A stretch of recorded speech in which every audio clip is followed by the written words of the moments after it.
Good afternoon. My name is Zach Thompson, and I'm the Clay County Prosecutor. I want to begin by saying that my heart goes out to the child and family involved in this case.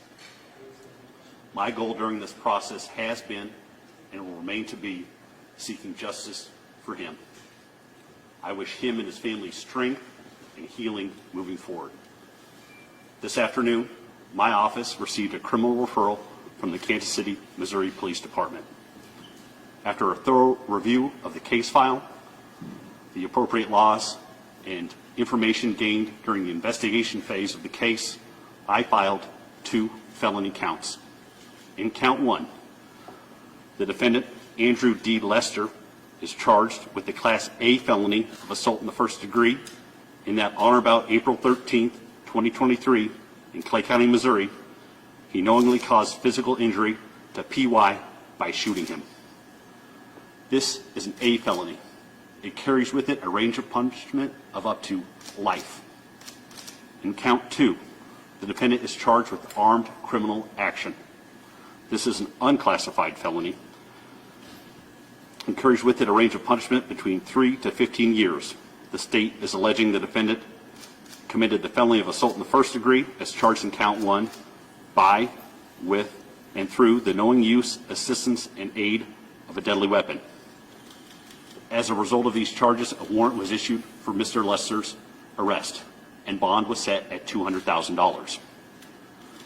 Our office worked closely with the Kansas City, Missouri Police Department during this case, and we would not be here today but for their hard work. We understand how frustrating this has been, but I can assure you that the criminal justice system is working and will continue to work. As with any serious case, we approached this one in an objective and impartial manner.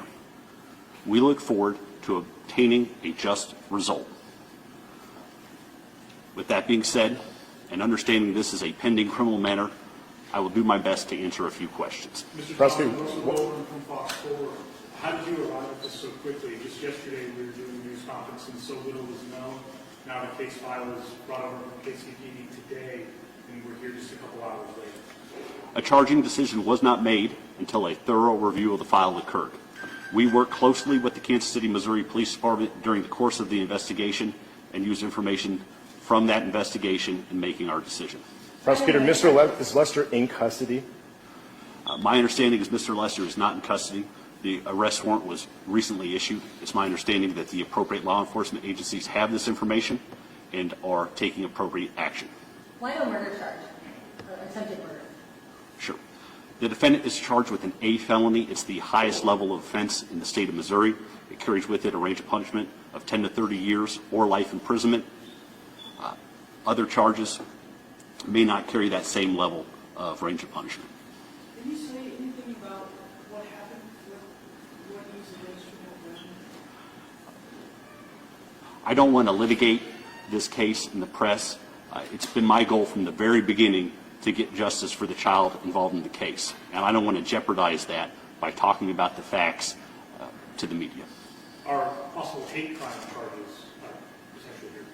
So in the state of Missouri, hate crimes can be E or D felonies, which carry with it a lower range of punishment than what the defendant is currently charged with. But they could still be brought, no? I'm not sure I understand. You could still add additional charges. At that point, you would be talking about double jeopardy issues. Questions some people have been asking us is why did it take several days for police to refer this case to? I know that the men and women of the Kansas City Police Department worked very hard on this case. There were things that had to be done in order to build it on a solid foundation. That means attempting to get a formal statement from the witness in the case. That means waiting for forensic laboratory results to be processed. Where's Mr. Lester now? I don't have that information. Was there a racial component to this case, however? As the prosecutor of Clay County, I can tell you there was a racial component to the case. Can you elaborate? I'm not sure. I mean, what do you mean? Was anything said that made you believe that this was a racially motivated shooting? Sure. Everyone here, we made copies of the probable cause statement to hand out to members of the press. There is no indication of anything like that within the probable cause statement. What's to be said with the standard ground castle doctrinal that people were asking whether that would be effective?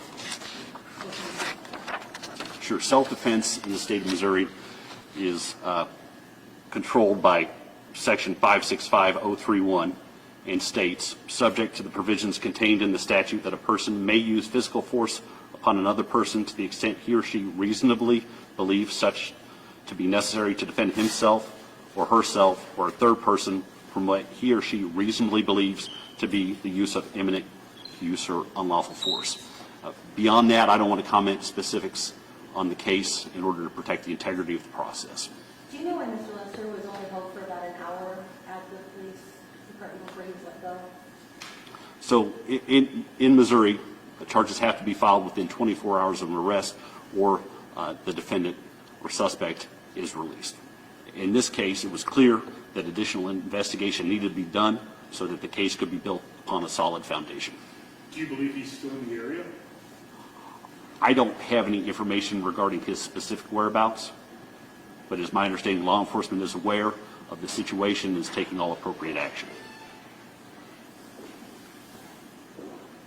Does he have any kind of criminal history to your knowledge? And this is, I hate to repeat myself, but I would not think it's appropriate to comment on anyone's criminal history into the media. And that's the reason I'm doing that, is because I want to achieve justice for the victim in the case, and I don't want to jeopardize that by litigating the case in the media. Can you tell us how old he is, and is he this race ethnicity? The defendant, I'm sorry, yes, he's 85 years old. 85. And is he white male, black male? He's a white male. And how many times did Mr. Lester shoot the young man? The probable cause statement indicates that he shot twice, In which areas of the body? the head and arm. Probable cause statement out where Mr. Lester was when he shot, inside the house or outside? It does contain information about the whereabouts of Mr. Lester when he discharged his firearm. Did he shoot through a glass door or window? The probable cause statement indicates that rounds were fired through a glass door.